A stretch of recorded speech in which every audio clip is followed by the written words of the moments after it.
చంద్రబాబుతో ఏపీ తెలంగాణ నేతల సమావేశం ముగిసింది. చంద్రబాబు 4వ ముఖ్యమంత్రి కాబోతున్నారని టీడీపీ నేత చింతమనేని ప్రభాకర్ ధీమా వ్యక్తం చేశారు. చంద్రబాబు విదేశీ పర్యటన ముగించుకుని రావడంతో మర్యాదపూర్వకంగా ఆయన్ని కలిసి అభినందనలు తెలిపామన్నారు. ఏపీలో ప్రస్తుత పరిస్థితులపై చంద్రబాబుకు వివరించామని ఏపీ నేతలు తెలిపారు. ఎవరూ ఊహించనంత మెజారిటీతో ఏపీలో టీడీపీ అధికారం చేపడుతుందని ఏపీ నేతలు చెబుతున్నారు.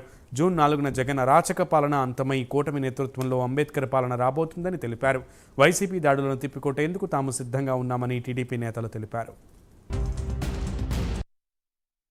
ఊరికే మర్యాదపూర్వకంగా కలవటానికి వచ్చాము. ముఖ్యమంత్రి కాబోతున్నారు, ఆయన ఒకసారి కలిసి బొకే ఇచ్చి విశేష చెప్దామని వచ్చాం. ముఖ్యమైన విషయాలు ఏమి చర్చించాల్సినటువంటి అవసరం ఏమీ ప్రజెంట్ ఏది చర్చించేటువంటి అవకాశం లేదు. ఇంకా ఎప్పుడు కౌంటింగ్ జరుగుతుంది, ఎప్పుడు ఆయన ముఖ్యమంత్రిగా ప్రమాణ స్వీకారం చేస్తాడు అనే ఒక్కటే తప్ప వేరే ఇష్యూ ఏం లేదు. ప్రమాణ స్వీకారానికి సంబంధించి ఏమన్నా ఎక్కడ చేయాలి అవన్నీ తప్పకుండా ఆయన నిర్ణయం తీసుకుంటారు.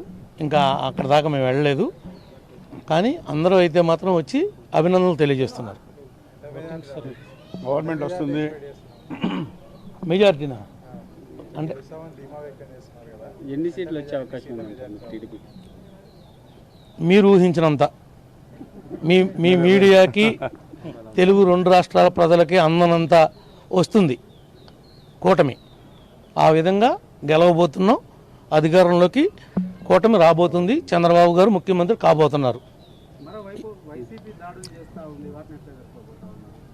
ఎవరు ఎన్ని దాడులు చేసినా ప్రజాస్వామ్యంలో ప్రజాస్వామ్యబద్ధంగా ఏ విధంగా ఎదుర్కోవాలో, ఇది వాళ్ళు పుట్టినటువంటి పార్టీ కాదు.